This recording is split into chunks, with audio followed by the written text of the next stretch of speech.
जी। अ, ये आदित्य प्रवीण जी का सवाल है। आदित्य कुमार प्रवीण जी, यदि सरकार व्यक्ति के व्यक्तिगत मामलों में हस्तक्षेप करेगी तो उसकी स्वतंत्रता ही खत्म हो जाएगी। हाँ, तो कोई भी सरकार व्यक्ति के किसी भी, ना व्यक्तिगत चीज में ना पारिवारिक चीज में हस्तक्षेप करने के लिए सरकार नहीं बनती है।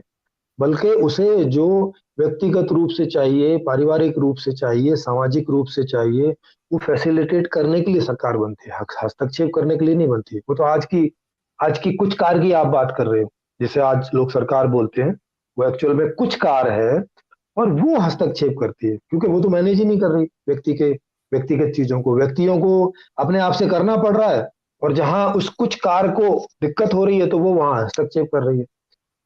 जिस व्यवस्था की मैं बात कर रहा हूँ वहां तो व्यक्तिगत रूप से ऐसा करके कुछ है नहीं है, वहां तो आपको वो सरकार सारी फैसिलिटेट कर रही है। आपके व्यक्तिगत सुखों को, जिससे आपको व्यक्तिगत सुख मिलेंगे, उनको फैसिलिटेट कर रही है। आपको पारिवारिक सुख मिलेंगे, उसको फैसिलिटेट कर रही है। आपको सार्वजनिक सुख मिलेंगे, आपको सामष्टिक सुख मिलेंगे, उन सब चीजों को फैसिलिटेट कर रही है, आपको हेल्प कर रही है, आपको पूरा ग्राउंड दे रही है, आपके लिए पूरी व्यवस्था दे रही है, वो है सरकार। तो वो जो हस्तक्षेप करे उस तो सरकार ही नहीं है ना। हस्तक्षेप करने करने वाली सरकार कैसे हो सकती है? वो तो कंट्रोल कर रही है ना। जैसे अभी पहले सवाल उठा था कि सरकार क्या कंट्रोल करने के लिए होती है, व्यवस्था क्या कंट्रोल करने के लिए होती है? नहीं, खराब व्यवस्था कंट्रोल करने के लिए होती है।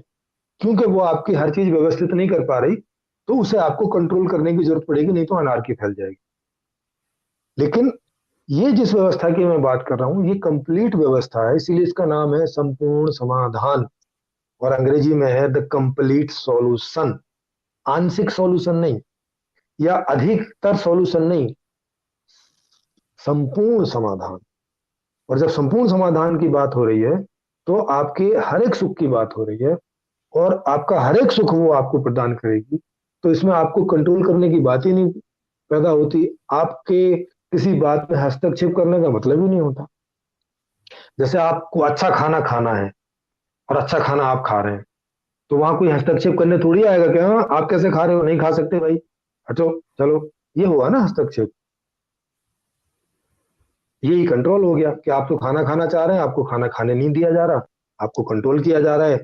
या तो इसलिए किया जा रहा है कि आप ऐसा नहीं कर सकते, या आपको बोला जा रहा है अरे देशभक्ति करो, कितने सारे लोग भूखे हैं, आप ही सारा खाना खा जाओगे क्या, कुछ तो नैतिकता दिखाओ, कुछ तो ईश्वर से डरो, कुछ तो जो है अच्छे आदमी का गुण।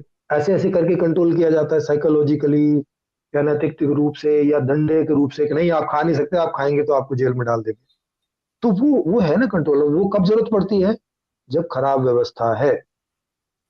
जब सबके लिए सब कुछ व्यवस्था है तो यहाँ ना कंट्रोल करने की जरूरत है, ना हस्तक्षेप करने की जरूरत है।